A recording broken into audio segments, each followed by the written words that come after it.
ऐसे ही महाराज नारद जी अपने पूर्व जन्म का वर्णन कर करके वेद व्यास जी को सुना रहे हैं कि महाराज मैं अहम पुरातीत भवे भवम मुनि दास्यास्तु काश्चन वेदवादिना। अहम पुरातीत भवे भवम मुनि, महाराज मैं अपने पूर्व जन्म की कथा, पूर्व जन्म का जो मेरा चरित्र है मैं आपको श्रवण कराता हूं कि महाराज मैं दासी का पुत्र, एक बार हमारे घर में संत पधारी, चातुर्मास करने के लिए हमारे घर संत आए। तो मेरी मैया खूब सेवा करती थी उनकी, तो मैया के साथ में मैं भी सेवा करता था। उच्चिष्ट भोजनम यानी उन संतों का जो झूठन बचता था मैं उसका पान कर लेता था और नित्य प्रतिदिन में उन साधु संतों की सेवा करता था। लेकिन महाराज जैसे ही उनका जो चातुर्मास पूर्ण हुआ वो अपने आश्रम की ओर जाने लगे, तो मेरे मन में इतना भक्ति भाव आ गया कि मैं भी उनसे कह रहा कि महाराज मेरे को भी आप अपने साथ ले चलो। तब महात्माओं ने समझाया, बेटा ऐसा मत करो, क्योंकि ये समय चल रहा है ना, वैसे भी साधु संतों से भक्ति भाव हटता चला जा रहा है। कुछ लोग कहते हैं अरे ये संत कहाँ है, ये तो पाखंडी बाबा है। लेकिन नहीं महाराज, संत में वो ताकत है, वो कृपा है संत की। संत मिलन और हरि कथा तुलसी दुर्लभ धोई, बड़ी भाग्य जब जानिए जब मिलवे आवे संत। महाराज भाग्य के भी जब उदय होते हैं तब तो संत मिलने के लिए आते हैं। कल आप लोगों ने कथा श्रवण करी थी ना कि महाराज संत की कृपा से वो फल दिया हुआ था, उनके आशीर्वाद से बालक उत्पन्न हुआ था। तो महाराज आप ऐसा ना करो, अगर आप हमारे साथ चल लोगे तो सब लोग हमसे गाली देने लग जाएंगे कि पता नहीं कहां से बाबा बैरागी आए। मैंने तो खूब सेवा पानी करी उनकी, लेकिन अंत में ऐसा हुआ कि हमारे बेटे को भी अपने साथ में बाबा बना के ले जा रही हैं। तो आप ऐसा मत करिए, आप यहीं पर रहिए और ठाकुर जी का यहाँ पर बैठ करके भी भजन कर सकते हो। ऐसा तो नहीं है कि आप घर को छोड़ करके वन में जाओगे, वृंदावन में जाओगे तब आप भजन करोगे। नहीं, ऐसी बात नहीं है महाराज। अगर चाहो तो घर में भी आप वृंदावन बना सकते हो, घर को भी आप धाम बना सकते हो महाराज। घर में भी आप ठाकुर जी की सेवा कर सकते हो। तब नारद जी ज्यादा ही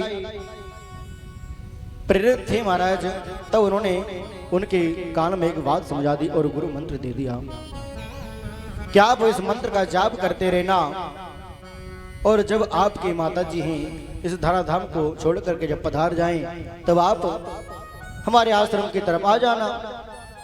तब महाराज ऐसा कह करके महात्मा लोग तो चले गए। मैं घर में रहता, ठाकुर जी का भजन करता और मैं सोचता रहता था बार बार कि पता नहीं कब माता जी पधारेंगे, कब हम वन को जाएंगे, कब महात्मा के पास जाएंगे। और एक दिन मैया मेरे से कहती है, बेटा अब तो तू जवान हो गया है, अब तो मैं तेरी शादी करा दूं। तब तो महाराज नारद जी मन में और सोचने लग गए कि अभी तो मैं एक बात से दुखी हूं कि पता नहीं कब मैया जाएगी, लेकिन फिर तो दो और बातें हो जाएंगी कि अभी तो मैया के लिए बैठा हूं, फिर तो देवी जी के लिए और बैठना पड़ेगा कि पता नहीं कब देवी जी जाएंगे तब हम वन को जाएंगे। बड़े टेंशन में पड़ गए नारद जी महाराज। लेकिन एकांत में बैठे हो ठाकुर जी से प्रार्थना कर रहे हैं कि हे गोविंद, हे बिहारी जी, कुछ कृपा करो, इस माया से मेरे को छुटकारा मिलवाओ। लेकिन अंत में जाकर के बिहारी जी ने मेरी पुकार सुन ली। एकदा निर्गतां गेहात् दुहन्तीं निसीमां पति सर्पोदसत्पदा स्पृष्ट कृपणां कालनोदितः महाराज गोद हंती यानी कि गोद होने का समय सायंकाल का बेला आया महाराज। तो उस समय रात के समय में मैया गैया दोहने के लिए गई तो उसके पैर में एक सर्प ने काट लिया। उसके पैर में सर्प ने काट लिया और मैया का वहीं पर प्राणांत हो गया। और जब बात नारद जी ने सुनी, किसी ने आकर के बताया कि महाराज आपकी माता जी का देहांत हो गया। तो महाराज अंत में तो अंदर ही अंदर मन में तो सोच रहे हैं कि हे बिहारी जी आपने हमारी पुकार सुन ली, लेकिन झूठ मूठ के महाराज रो भी रहे हैं नारद जी महाराज कि पता नहीं ये सत्ता है ये जनता है, इनको भी दिखाना है कि महाराज अभी कहने लगे जाएंगे इनकी बताओ इनकी तो मैया मर गई है और ये बड़ी जोर से रो रहे हैं हंस रहे हैं, तो इनको दिखाना भी पड़ेगा। मन में खुशी मना रहे हैं और बाहर से आंसू बहा रहे हैं। अंत में जाकर के मैंने माता जी का यथोचित संस्कार किया। संस्कार करके मैं वन की ओर आया और वन में आकर के एकांत में आकर के मैंने खूब भजन किया। तो ठाकुर जी ने मेरे को दर्शन दिए और मैं आज देख लो ब्रह्मा जी का मानस पुत्र होकर के आपके सामने खड़ा हूं। ये ठाकुर जी की कृपा है। तो महाराज इस प्रकार से नारद जी ने अपने पूर्व जन्म की कथा श्रवण कराई और कह रहे हैं